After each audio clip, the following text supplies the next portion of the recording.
ഇതൊരു ട്രിപ്പിൻ്റെ കഥയാണ്. പ്ലാനിങ് തുടങ്ങിയത് ജാനിലാണ്. പ്ലാൻ ചെയ്തപ്പോൾ ഞങ്ങളുടെ മനസ്സിലുണ്ടായിരുന്ന സ്ഥലം ലേ ലഡാക്കായിരുന്നു. സ്നോ ക്യാപ്ഡ് മൗണ്ടെയിനും ബ്ലൂ സ്കൈയും. പക്ഷേ എന്തോ അത് നടപടിയാവില്ല എന്ന് മനസ്സിലായി. അപ്പോൾ ആ പ്ലാൻ പയ്യെ അങ്ങ് ക്യാൻസൽ ചെയ്തു. ഇനി പ്ലാൻ നമ്പർ 2 കൊടൈക്കനാലായിരുന്നു. Misty roads, lake side dreams. ആദ്യം ഫുൾ എനർജി ആയിരുന്നു. ഞങ്ങൾ ഇൻസ്റ്റയിൽ എന്ത് റീലിടും എന്ന് വരെ ഞങ്ങൾ ഡിസൈഡ് ചെയ്തതായിരുന്നു. പക്ഷേ അതും ചീറ്റി. ഇനി പ്ലാൻ നമ്പർ 3 എന്ന് പറയുന്നത് കുമിളിയ. കൊടൈക്കനാൽ നടന്നില്ല, അപ്പോൾ കുമിളിയിലെങ്കിലും പോകാമെന്ന് വിചാരിച്ചു. ഒരു 2 ഡേ പ്ലാനായിരുന്നു ഞങ്ങളുടെ മനസ്സിൽ. ഞങ്ങൾ റൂം വരെ ബുക്ക് ചെയ്യാനിരുന്നതാണ്. പിന്നെ മനസ്സിലായി അത് നടപടിയാവില്ല എന്ന്. പിന്നെ ഒന്നും വേണ്ട, ഒരു 1 ഡേ ട്രിപ്പ് അതിരപ്പള്ളി വഴി വാൽപ്പാറ പോകാമെന്ന് വിചാരിച്ചു. അതും നടപടിയായില്ല. അവസാനം ഞങ്ങൾ പോയതോ ഫോർട്ട് കൊച്ചിയിൽ. ഞങ്ങൾ 5 പേര് പോകേണ്ട ട്രിപ്പ് ഞങ്ങൾ 3 പേര് മാത്രമായി. ഞങ്ങൾ റെഡിയായി ഫ്ലാറ്റിൽ നിന്ന് ഇറങ്ങിയപ്പോഴത്തേക്കും ഒരു 10-10:30 കഴിഞ്ഞായിരുന്നു. സാറ്റർഡേ ആയിരുന്നെങ്കിലും നല്ല ബ്ലോക്കും ഉണ്ടായിരുന്നു. അതുകൊണ്ട് ഞങ്ങൾ ഫോർട്ട് കൊച്ചി എത്തിയപ്പോഴത്തേക്കും ഒരു 12 മണി കഴിഞ്ഞായിരുന്നു. രാവിലെ ഒന്നും കഴിക്കാത്തത് കൊണ്ട് ഞങ്ങൾക്ക് നല്ല രീതിയിൽ വിശപ്പും ഉണ്ടായിരുന്നു. അപ്പോൾ ഞങ്ങൾ വിചാരിച്ചു കഴിച്ചിട്ട് നമുക്ക് കറങ്ങാൻ പോകാമെന്ന് വിചാരിച്ചു. അപ്പോൾ ഞങ്ങളുടെ മനസ്സിൽ ഫോർട്ട് കൊച്ചിയിലുള്ള ഫ്രാൻസിസ് എന്ന് പറഞ്ഞ റെസ്റ്റോ ബാർ ആയിരുന്നു ഞങ്ങളുടെ മനസ്സിലുണ്ടായിരുന്നത്. പക്ഷെ ഞങ്ങൾ അവിടെ എത്തിയപ്പോഴാണ് മനസ്സിലായത് അത് 5 o'clock ഓപ്പൺ ആവുള്ളൂ എന്ന്.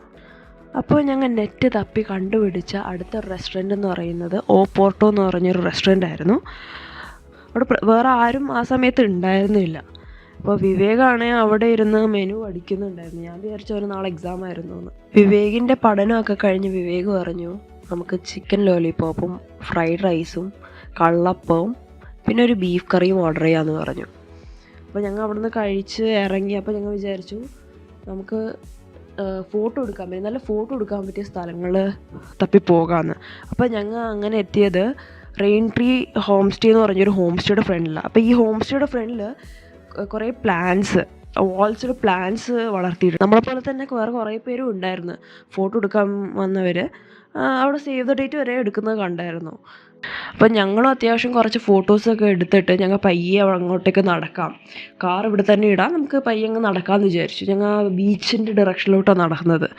അപ്പം ഞാൻ കുറേ തവണ ഫോട്ടോ വെച്ച് വന്നിട്ടുണ്ട്, പക്ഷേ ഇങ്ങനെ എക്സ്പ്ലോർ ചെയ്തിട്ടില്ല. ഞാൻ വരുമ്പോൾ സാധാരണഗതിയിൽ ഫോർട്ട് കൊച്ചി ബീച്ചിൻ്റെ സൈഡിലൂടെ അങ്ങ് നടക്കും എന്നല്ലാണ്ട് ഇങ്ങനെ എക്സ്പ്ലോർ ചെയ്തിട്ടില്ല. എന്തായാലും ഞങ്ങൾ അതിലൂടെയൊക്കെ നടന്നു. ഓൺ ദ വേ എന്തെങ്കിലും നല്ല ഫോട്ടോസ് എടുക്കാൻ പറ്റിയ സ്പോട്ട് കണ്ടിട്ടുണ്ടെങ്കിൽ ഞങ്ങൾ അവിടെ നിന്ന് എടുക്കുന്നുണ്ടായിരുന്നു. പിന്നെ പലയിടത്തും നല്ല തിരക്കുണ്ടായിരുന്നു. നമുക്ക് വിചാരിച്ച അത്രയും ഫോട്ടോസ് എടുക്കാൻ പറ്റിയില്ല, കാര്യം നല്ല തിരക്കുണ്ടായിരുന്നു. ഞങ്ങൾ ഇറങ്ങിയ സമയം എന്ന് പറയുന്നത് നല്ല നട്ടുച്ച വെയിലുള്ള സമയമായിരുന്നു. അതുകൊണ്ട് പുറത്ത് നടക്കാമെന്ന് പറയുന്നത് കുറച്ച് ടാസ്ക്കായിരുന്നു. അപ്പോൾ ഞങ്ങൾ വിചാരിച്ചു ഒരു കഫേ കയറാം, അവിടെ കുറച്ച് ടൈം സ്പെൻഡ് ചെയ്ത് കഴിഞ്ഞിട്ട് നമുക്ക് എങ്ങോട്ടാന്ന് വെച്ചാൽ പോകാം, അപ്പോൾ വെയിലും കുറയും. ഞങ്ങൾ റീൽസൊക്കെ തപ്പി കണ്ടുപിടിച്ച കഫേയാണ് ആ കാണുന്നത്. ആ പോകുന്ന ഉത്സാഹം തിരിച്ചു വരുമ്പോൾ ആ മുഖത്ത് ഉണ്ടായിരുന്നില്ല എന്ന് വേണം പറയാൻ. കാര്യം ഞങ്ങൾ കുറേ വീഡിയോസൊക്കെ കണ്ടിട്ടാണ് പോയത്, പക്ഷേ ഞങ്ങളുടെ എക്സ്പെക്റ്റേഷൻ മീറ്റ് ചെയ്തില്ല. ഇത് 2 റൂം കടന്നിട്ടാണ് മെയിനായിട്ടുള്ള ഒരു കഫേയിലോട്ട് പോകുന്നത്.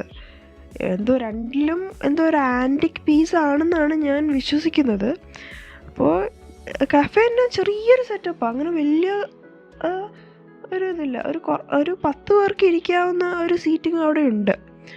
അപ്പോൾ ഞങ്ങൾ അവിടെ പോയി വലിയ കുഴപ്പമില്ലാത്തൊരു ആംബിയൻസിനെ പറയാൻ പറ്റുള്ളൂ. കാര്യം may be it might not be my cup of tea, അതുകൊണ്ടായിരിക്കാം എനിക്കങ്ങനെ തോന്നിയത്. അപ്പോൾ ഞങ്ങൾ മെനു ഒക്കെ നോക്കി കുറച്ച് ഡ്രിങ്ക്സൊക്കെ ഓർഡർ ചെയ്തായിരുന്നു. ഞങ്ങൾ ആദ്യം ഓർഡർ ചെയ്ത 2 ഡ്രിങ്ക്സ്, അതായത് പീനട്ട് ലാറ്റയും ക്ലാസിക് ലാറ്റയും അത്യാവശ്യം നല്ല ഫ്ലോപ്പായിരുന്നു. ഞങ്ങൾ അവസാനം കുടിച്ച് തീർക്കാൻ കഷ്ടപ്പെട്ടു. അതിൻ്റെ ടേസ്റ്റ് മാറ്റാൻ വേണ്ടി ഞങ്ങൾ വേറൊരു ഡ്രിങ്ക് ഓർഡർ ചെയ്തു, ഓറഞ്ച് മിൻറ്റ്. അത് വലിയ കുഴപ്പമുണ്ടായിരുന്നില്ല. പിന്നെ പിസ്സ ഓർഡർ ചെയ്തിട്ടുണ്ടായിരുന്നു, അത് ഓക്കെ ആയിരുന്നു. പിന്നെ ഒരു പേസ്ട്രി, ഒരു ആൽപ്സ് ഫോറസ്റ്റ് എന്ന് പറഞ്ഞൊരു പേസ്ട്രി ഓർഡർ ചെയ്തായിരുന്നു. അപ്പോൾ ഉള്ളതിൽ ഞങ്ങൾ ഓർഡർ ചെയ്തതിൽ ഭേദം എന്ന് പറയുന്നത് കേക്കും പേസ്ട്രിയും പിന്നെ ആ ഓറഞ്ച് മിൻറ്റ് എന്ന് പറഞ്ഞ ആ ഒരു ഡ്രിങ്കും മാത്രമേ ഉണ്ടായിരുന്നുള്ളൂ.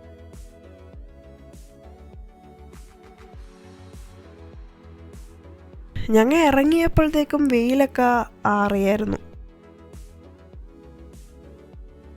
ഈ ഒരു കഫേലിൻ്റെ ഫ്രണ്ടിൽ നമുക്ക് പാർക്കിംഗ് കിട്ടിയില്ല. കാര്യം കുറച്ച് ചെറിയ റോഡായിരുന്നു. അപ്പോൾ പിന്നെ പാർക്ക് ചെയ്യാനുള്ളൊരു സൗകര്യം ഉണ്ടായിരുന്നില്ല. അപ്പോൾ ഞങ്ങൾ എന്തെന്ന് വെച്ചാൽ കുറച്ചങ്ങ് നീങ്ങിയൊരു പേ ആൻഡ് പാർക്ക് ഉണ്ടായിരുന്നു. അപ്പോൾ അവിടെ വണ്ടി പാർക്ക് ചെയ്തിട്ട് പയ്യെ കഫേയിലോട്ട് നടക്കുകയാണ് ചെയ്തത്.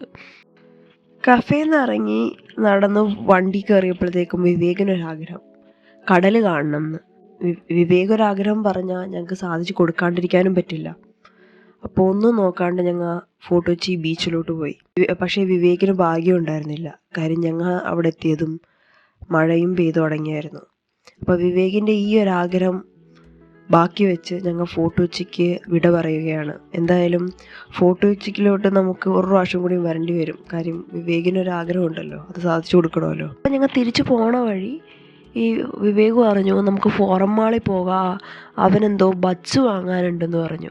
ഞങ്ങൾ ഓൾറെഡി വിഷമിച്ചിരിക്കുക. കാര്യം അവനെ കടൽ കാണിക്കാൻ പറ്റിയില്ല, അവൻ്റെ ആഗ്രഹം സാധിച്ചു കൊടുക്കാൻ പറ്റിയില്ല. അപ്പോൾ ഞങ്ങൾ പറഞ്ഞു ഏതായാലും നമുക്ക് സമയമില്ലെങ്കിലും ഫോറം മാളിലോട്ട് പോകാം. ഫോറം മാളിൽ പോകാമെന്ന് പറഞ്ഞതും വിവേകിൻ്റെ മുഖത്ത് വന്നൊരു സന്തോഷമുണ്ട്. ഈ ഒരു ട്രിപ്പിൻ്റെ തന്നെ മെയിൻ ഹൈലൈറ്റ് ആ ഒരു സന്തോഷമാണ്. അപ്പം ഞങ്ങൾക്കും ഒരു ഹാപ്പിനെസ് കിട്ടി. പറഞ്ഞു ഞങ്ങൾ ഫോറം മാളിലോട്ട് പോയി. അപ്പോൾ ഫോറം മാളിൽ പോയപ്പോഴത്തേക്കും അത്യാവശ്യം എല്ലാ ബ്രാൻഡ്സിലും നല്ല ഓഫർ റണ്ണിങ് ആയിരുന്നു. ഞങ്ങൾ ഒന്നും പർച്ചേസ് ചെയ്തില്ല. ഞങ്ങൾ ഓരോ കടയിൽ കയറി ഓഫറും കണ്ട് ട്രൈ ഔട്ട് ചെയ്യാനുള്ളതൊക്കെ ട്രൈ ഔട്ടും ചെയ്ത് ഞങ്ങൾ പയ്യെ അവിടെ നിന്ന് ഇറങ്ങി. ഡിന്നർ കഴിക്കാൻ ഞങ്ങൾ പോയത് മൈസൂർ രാമൻ ഇഡ്ഡലിയിലോട്ടാണ്. ഇത് ഞങ്ങളുടെ ഒപ്പം ഞങ്ങളുടെ ഓഫീസിലുള്ള പ്രിയേഷിൻ്റെ വൈഫും ഉണ്ടായിരുന്നു. ഞങ്ങളൊക്കെ കൂടി ബട്ടർ ദോശ, പാവ് ബജി, സാമ്പാർ ഇഡ്ഡലി, ബൂസ്റ്റ്, പിന്നെ ഒരു ഐസ് ടീയും കൂടി ഓർഡർ ചെയ്തിട്ടുണ്ടായിരുന്നു. എടുത്തോ. ഇതാണ് ഗൈസ് നമ്മുടെ ബട്ടർ പൊടിയെടുക്കുക. ബട്ടർ മാത്രം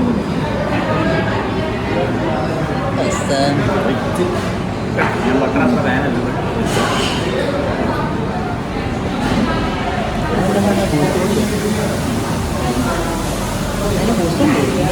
പൊടി പൊടി ചമ്മന്തി പൊടി. ലൈവ് റിയാക്ഷൻ ആണ് ഗൈസ്, അത് ലൈവ് റിയാക്ഷൻ. പവർ ഇത് അടിപൊളി സാധനം. ഇതെന്ന് വെച്ച് കഴിഞ്ഞാൽ ഈ സാമ്പാറിന് അടിപൊളി സാധനം. പിന്നെ ഇതിനകത്ത് ഇഡലി, നിങ്ങൾക്ക് ഇഡലി ഇഷ്ടമാണെങ്കിലും പിന്നെ അത്ര ഇഡലി കഴിക്കണ്ടെന്നുണ്ടെങ്കിൽ ഇച്ചിരിയേ ഉള്ളൂ. ഇത് ഒറ്റ വയറുന്നു.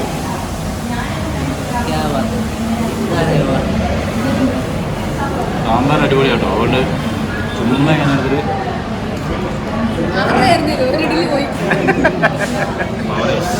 ഞങ്ങൾ ഫുഡൊക്കെ കഴിച്ചു കഴിഞ്ഞ് എന്നിട്ട് അതൊക്കെ കഴിഞ്ഞ് ഞങ്ങൾ കുറച്ച് ഫോട്ടോസ് എടുക്കാമെന്നും പറഞ്ഞ് കുറച്ച് ഫോട്ടോസ് എടുത്ത് പിന്നെ ഞങ്ങൾ അവിടെ നിന്ന് പിരിഞ്ഞു. ഇനിയിപ്പോൾ ഈ ഒരു വീഡിയോൻ്റെ അവസാനം ഞങ്ങൾ എടുത്ത ഫോട്ടോസൊക്കെ ഞങ്ങൾ ആഡ് ചെയ്യാൻ നോക്കാം. പിന്നെ അത് മാത്രമല്ല ഞാൻ ഈ പോയ ലൊക്കേഷനൊക്കെ ഞാനിന്ന് ഡിസ്ക്രിപ്ഷൻ ബോക്സിലിടാം.